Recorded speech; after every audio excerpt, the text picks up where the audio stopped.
I'm sure many of you have an idea of what it is to be a lawyer from what you see on TV, and much of that is not accurate. um, First of all, there's many, many different types of jobs that you can get from having a law degree, and it doesn't always involve being in a courtroom. A lot of lawmakers, like politicians, have jobs, CEOs of companies, um, lots of government agencies, people, they require law degrees. Even working in all areas of business and science as well, you could use a law degree. So it's very useful for a lot of different jobs, not just actually the practice of law itself. I happen to have a more traditional attorney job. Presently, I work as an associate in a big law firm in Florida. I previously worked in law firms in New Jersey. The law firm I work for is, we have 80 attorneys in my office, but we have 8 offices in the whole state of Florida. So we have a couple hundred attorneys total, and we cover anything from trust and wills to criminal law to general civil litigation. And that's what I focus mostly my practice on. So technically, I'm a litigation associate, and I practice in civil and construction related law. So what does that mean to be a litigation attorney? So there's two types of attorneys that typically work in law firms. There's litigation attorneys, and those are the ones that you see go to court and go before a judge, and are kind of what they would call on your feet more. And then the other type is what is known as transactional lawyers. And traditionally, you would hear about real estate lawyers or lawyers that draft contracts. And those are the types of lawyers that typically don't go to court and do more business transactions and contract drafting. Excuse me, sorry. So a little bit about my job and what I do on a daily basis as a litigation associate. The four main areas that I focus on, I would say, with most of my time would be research and writing. So that would be researching the various legal databases, reading recent cases that have come out, or different topics that relate to cases that we're working on. Writing, that would be briefs, motions, anything that we're filing with the court, or a discovery request. Discovery has to do with when you have a case with someone, everyone has an opportunity to exchange documents, and you have to request them from each other. And that takes up a majority of litigation type cases, is a lot of it is documents going back and forth, and people fighting about it, to be honest. The other thing I do that takes up a lot of my time is document review and production. This also relates to discovery. This has to do with reviewing documents to make sure there's no confidential information that your clients may not want the other side to have, or that isn't relevant to the case. So this can take a lot of time, a lot of hours. My company, my firm happens to represent a lot of major corporations such as Disney, Universal, cruise lines, insurance companies. So those document productions can be huge. They could be 50,000 documents or more. So that could take up a lot of time. The other thing, since I am in litigation, and I mentioned before, I do have to go to court on a regular basis.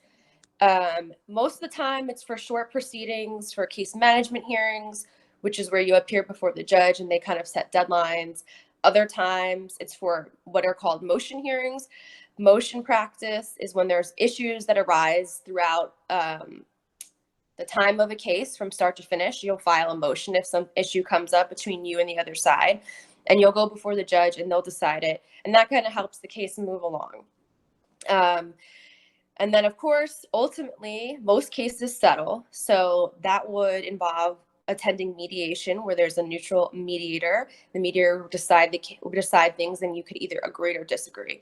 So 99% of cases are settled and don't go to trial. Our system is not designed for every case to go to trial like you see on TV. If every case went to trial, our system would collapse because we would not have enough judges or court staff to accommodate that. So it's really important for lawyers to try to do their best to mitigate things and to settle as many cases as they can, so you're not overburdening the court system. And then when you do go to court, myself and the partners I work for would appear before the judge if there was a trial and if you were unable to settle, and that would involve either a jury or the judge deciding the case themselves. Because a lot of cases are not actually decided by a jury, they're decided by what's called a bench trial, and what's before a judge. So that's kind of the three main areas of what I work on a daily basis. Um, the fourth major thing, and that I enjoy doing the most, is pro bono work, which is when you have to give free hours of your time to volunteer to help people who may not have enough money for a lawyer or for various reasons. My firm's very involved in assisting homeless people. And personally, I'm involved as a GAL, which is a guardian ad litem. Guardian ad litems represent children who have been removed from their parents, either temporarily or permanently, you would probably know it as DIFUS. Every state has a different acronym for it. So basically, it's when, unfortunately, if you are in the custody of the state and you're living with a foster family or with a family, someone else, a member of your family. So my job is to represent the child. Presently, I have a child that I represent, and he's 2 years old. And I just have to check in. Once a month, I go visit him at his caregiver's house. I attend all court appearances, and I just make sure that his interests are being advocated for. Aside from his parents each have their own lawyer as well. The state has a lawyer that deals with the state's interest, and I make sure that his interests, based on what I'm seeing and my observations, are always met. And there's so many pro bono opportunities. So that's something that, one, is required if you're a lawyer, but also, for me, when I wanted to be an attorney, I really wanted to help people. And I happen to work at a company now, a job where, we represent more corporations and that type of thing. And that's all good, but I don't necessarily feel on a daily basis in my capacity at my current job that I'm helping people in the way that I would want. So pro bono work is really important, and it's something that you can really follow your passion in the law more than what you might be able to in your typical day-to-day responsibilities. I think I might have a question here. So the question is there any way high school students can intern or volunteer with lawyers? So yes, that's something that I was going to get into. So it is possible. I would say the best experience would either be to intern for a judge, and that would probably be at the high school level. They would allow you to review hearings and that sort of thing. And they probably wouldn't have you draft anything for them. They might have you take a crack at something, but maybe wouldn't use it at this point. Because even when you're in law school as an intern, a lot of times, especially your first or second year, you're still really new at it, and you're just, kind of getting a hang of things. But definitely probably government entities. So like for a judge or the attorney general's office might be someone you would want to contact.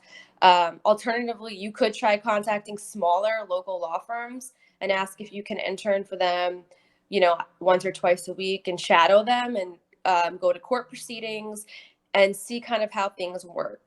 The other question I have is, do I enjoy my job? So I do enjoy the job I have now. Presently, I really, really like the firm I work at. I think, like with any job, culture and the people you work with really have a big part in whether you enjoy what you do. I did previously work at two other firms, one of which I would say was not the right fit for me. The other one, it was previously in New Jersey. I worked in New Jersey, and then I moved to Florida. So I happened to just be moving, which is why I left the other firm. And I previously practiced family law, which was not my favorite area of law to practice. It could be very upsetting, very stressful to deal with divorce and custody issues. But it also can be very rewarding because you're helping people at their most vulnerable time.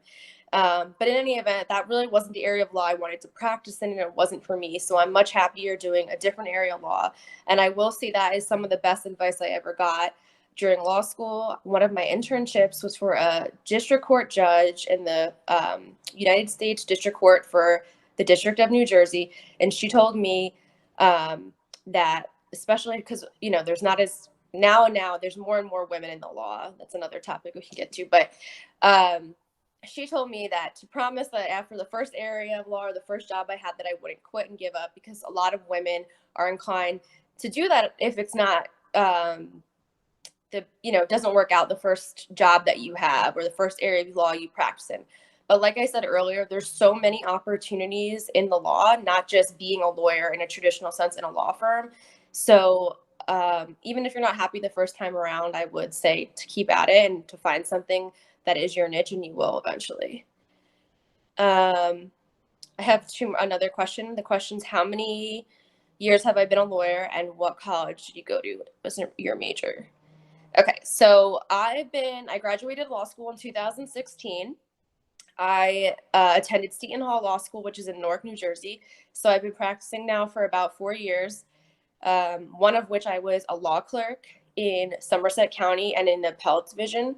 So how the system works is in New Jersey, there's municipal and small claims court that handles smaller issues and less and issues that involve not a lot of money, so like under $5,000. And then there's the Superior Court that decides cases, and then the Appellate Division, they hear appeals, and then the Supreme Court, just like how our federal system works. So I was a law clerk in the Superior Court for half a year in the Family Division, which was a great experience. And that was the year after I graduated law school. And I would say predominantly in New Jersey, that's what people do for their year after law school, is do a clerkship. It's pretty much expected of you, and some firms even require you to do a clerkship for a year before you can start working for them. I did that for half a year, and then my judge was elevated while I worked for him. So I was an appellate court law clerk as well, which was more research and writing intensive than the Superior Court level. So just getting into my background a little bit more because of that question you asked. So in high school, I went to Bishop Bar High School. I then went to Villanova University. I was a humanities major. Humanities was a very reading and writing intensive major, which is why I chose it.